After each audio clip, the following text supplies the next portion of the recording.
साहब माननीय काशीराम जी की जन्म जयंती के इस पावन मौके पर, क्योंकि साहब का संघर्ष बहुत लंबा रहा और ये बात सही है कि बाबा साहेब भीमराव अम्बेडकर जी के उन सपनों को सही मायनों में साकार करने का काम माननीय काशीराम जी ने संघर्ष कर करके किया। गांव के अंतिम छोर पर बैठे हुए व्यक्ति को अगर सत्ता का एहसास किसी ने कराने का काम किया तो बहन कुमारी मायावती जी ने अपनी सरकार के अंदर कराने का काम किया।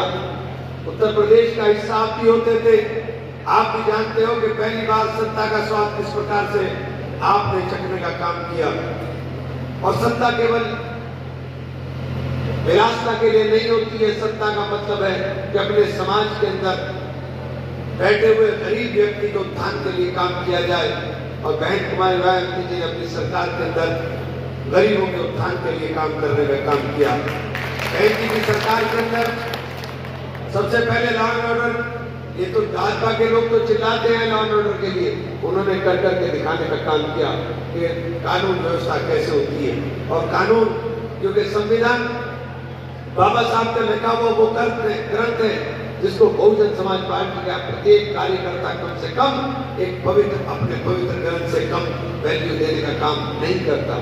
लेकिन आज जिस प्रकार से देश के अंदर संविधान के धज्जियां उड़ाने का काम हो रहा है, आज उत्तर प्रदेश सरकार ने एक शासनादेश जारी कर दिया कि अनुसूचित जाति जनजाति के लोगों को अपनी जमीन बेचने के लिए या जो जमीन बेचते थे उनकी जमीन के लिए किसी अनुमति की आवश्यकता नहीं होगी। यानी लोगों को डरा करके धमका करके उनकी जमीनों को फिर उसी प्रकार से हथियाने की साजिशों का हिस्सा बनने का काम इस सरकार ने उत्तर प्रदेश के अंदर करने का काम किया। बराबर में उत्तराखंड है आपकी सरकार, उत्तराखंड और उत्तर प्रदेश जब अलग नहीं हो, हमारा रिश्ता आपके साथ है, गांव गांव के अंदर रिश्ता है। लेकिन आपसे कहना चाहता हूं उनकी नीयत समझिए, और नीयत ये है कि देश के अंदर से आरक्षण की व्यवस्था को समाप्त किया जाना चाहिए। और ये आरक्षण की व्यवस्था को धीरे धीरे समाप्त करने की दिशा में बढ़ने का काम कर रहे हैं। चूंकि आरक्षण बाबा साहेब भीमराव अम्बेडकर का दिया हुआ वो तोहफा है, वो नायाब चीज है, जिस नायाब चीज से आप आज यहाँ बैठने का काम कर पा रहे हो साथी। उस आरक्षण को इन्होंने संविधान के माध्यम से धीरे धीरे समाप्त करने की तैयारी कर ली है। और तमाम तर जगहों पर सरकारी भर्तियों की जगह संविधान के ऊपर लोगों की भर्ती की जा रही है। मैं आप सब लोगों से कहना चाहता हूँ कि आज बाबा साहेब भीमराव अम्बेडकर के उस सपने को अगर साकार करना है, मान्यवर काशीराम जी की जन्म जयंती के मौके पर हमें प्रण लेना पड़ेगा। सभी लोगों को प्रण लेना पड़ेगा, अगड़ों को भी, पिछड़ों को भी, दलितों को भी, वंचितों को भी और मुस्लिमों को भी, कि हम लोग बहुजन समाज पार्टी का नीला झंडा और हाथी निशान को थाम करके इस आशीर्वादी रूढ़िवादी व्यवस्था के साथ लड़ने का काम कर सके। खासतौर से मुस्लिम भाइयों से कहना चाहता हूँ कि लोकसभा का चुनाव सर के ऊपर है, आप लोगों पर एक भूत चढ़ जाता है कि हमको भाजपा को हराना है, और भाजपा को हराने के भूत के अंदर साथियों आपको इस्तेमाल किया जाता है, और ऐसे इस्तेमाल किया जाता है कि दूसरे वोट को साथियों डराने का काम किया जाता है। हमें कुछ नहीं करना है, हमें व्यवस्था अगर बदलनी है तो खामोशी के साथ झंडा नीला उठाना पड़ेगा, नीला झंडा हाथी निशान को थामना पड़ेगा। दलित के अलावा आपको गले लगाने के लिए आप आमेदारी के साथ सोच करके देखना कि दलित के साथ आपके गले लगाते ही राजनीतिक समीकरण किस तरीके से बदलने का काम होगा। दलित और मुसलमान जब साथ चलने का काम करेगा तो साथ को अगड़ा भी साथ चलेगा और पिछड़ा भी साथ चलने का काम करेगा।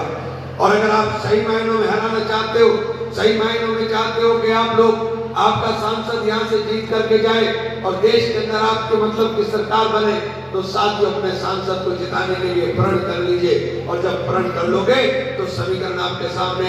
हरिद्वार और सहारनपुर के अंदर बहुत लंबा फर्क नहीं है, हरिद्वार और सहारनपुर के अंदर बहुत लंबा फर्क नहीं है।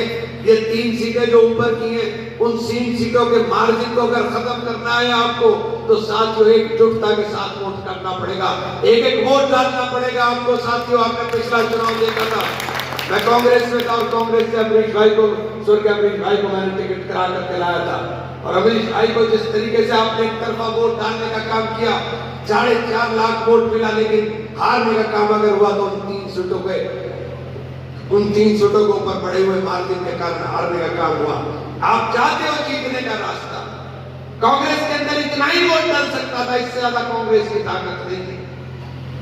आप चाहते हो जीतने का रास्ता, तो आपका वोट जब बहुजन समाज पार्टी के अंदर पड़ने का काम होगा, तब बहुजन समाज पार्टी के वोट को साथियों जोड़ करके देखोगे तो आपको समझ में आएगा कि आप हरिद्वार जनपद से 2.5 लाख वोट से जीत करके जब निकलोगे तो देहरादून जनपद आपका बिगाड़ नहीं पाएगा। और यहां पर जिला पंचायत से लेकर के विधानसभा तक वही समीकरण है जो सहारनपुर में है। और जब जोड़ करके देखोगे तो कोई सीट आपकी हारने वाली नहीं है। और जब यहां से मेंबर पार्लियामेंट जीत कर जाएगा, तय समझ लीजिएगा अगली सरकार उत्तराखंड के अंदर भी बहन जी के बिना या बहुजन समाज पार्टी की ही सरकार उत्तराखंड में भी बनने का काम होगा। हम लोग राजनीति करते हैं, किस चीज के लिए करते हैं? हम सत्ता को भोगने के लिए नहीं, समाज की सेवा के लिए करते हैं।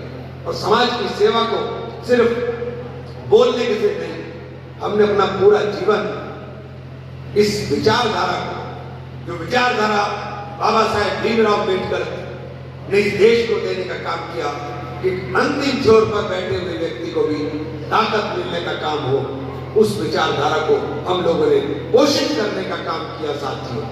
और आज देश के अंदर जिस प्रकार से बाबा साहेब के संविधान को बदलने के लिए तमाम तर कोशिशें जारी है, इसलिए हमारी जिम्मेदारी है कि हम लोग पूरी जिम्मेदारी के साथ बहुजन समाज पार्टी के साथ कंधे से कंधा मिलाकर के जब लोग चलने का काम करेंगे और नीला झंडा हाथी निशान अगर हम अपनी पहचान बनाने का काम करेंगे तो निश्चित रूप से साथियों नतीजे आपके सामने आने का काम होगा।